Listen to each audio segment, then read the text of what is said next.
C'est lors d'une séance plénière que ces partis politiques ont pris cette décision, celle de récuser à nouveau le dialogue politique appelé par décret présidentiel. Les raisons de ce refus sont simples. Ne saurait s'associer à cette démarche unilatérale du CNRD et de son gouvernement en l'absence notamment du médiateur de la CEDEAO.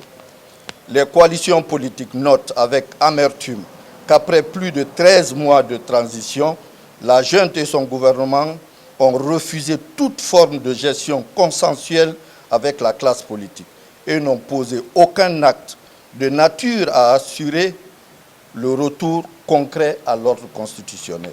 Dans la déclaration, des partis politiques dénoncent des actes du gouvernement qu'ils qualifient de violation des droits et libertés.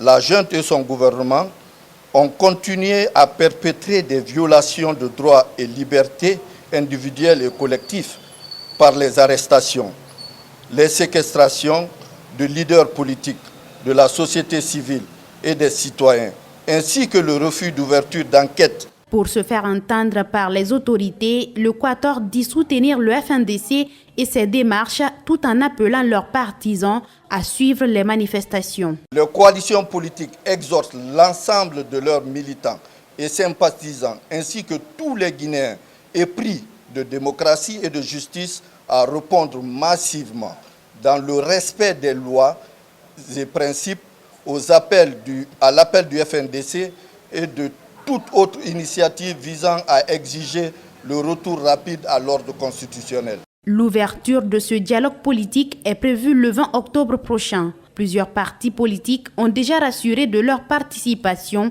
tout en étant dubitatifs quant à sa réussite. C'est dans le souci de renforcer les capacités des acteurs intervenant dans la chaîne de sûreté de l'aéroport international Ahmed Sékou Touré que l'autorité guinéenne de l'aviation civile a lancé cette formation qui va s'étendre sur 12 jours.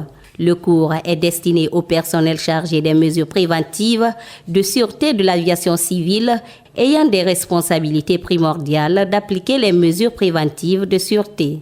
Le présent séminaire a pour objet de fournir les connaissances et les compétences nécessaires pour mettre en œuvre des contre-mesures de sûreté importantes et pour encourager et superviser d'autres membres du personnel à s'acquitter efficacement de leur travail de sûreté de l'aviation. 10 modules seront développés pendant cette formation qui regroupe une quarantaine d'agents de l'AGAC. On va faire en sorte que les stagiaires maîtrisent ou bien comprennent la nature de la menace, connaissent les rôles et les qualités des superviseurs, de pouvoir maintenant gérer efficacement les équipements au niveau des postes.